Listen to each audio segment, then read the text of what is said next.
شوہر طلاق دے کر نہ مانتا ہو تو کیا حکم ہے؟ مشل صاحبہ UAE سے پوچھتی ہیں میرے شوہر طلاق دے کر اسے مانتے نہیں ہیں کہ اس سے طلاق نہیں ہوتی، جبکہ میرے خیال میں اگر شوہر کہے کہ میں تمہیں طلاق دیتا ہوں تو اس سے طلاق ہو جاتی ہے۔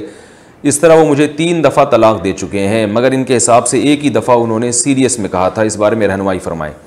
اگر وہ صاف لفظوں میں 3 دفعہ یہ کہہ چکے ہیں کہ میں تمہیں طلاق دیتا ہوں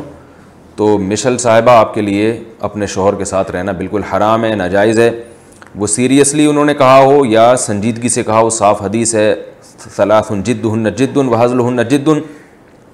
آپ صلی اللہ علیہ وسلم نے فرمایا 3 چیزوں کی حقیقت بھی حقیقت اور مزاح بھی حقیقت، تو طلاق بھی اس میں داخل ہے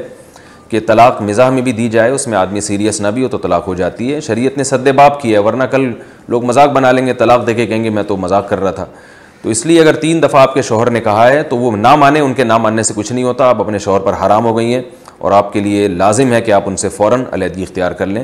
جب شوہر نے تیسری دفعہ طلاق کا لفظ کہا تھا، اس کے بعد سے اگر 3 مینسز آ چکے ہیں تو آپ کی عدت بھی پوری ہو چکی ہے، کہیں اور نکاح کر سکتی ہیں، اور اگر 3 مینسز نہیں آئے تو آپ اپنی عدت پوری کریں اور اس کے بعد آپ جہاں چاہیں نکاح کریں۔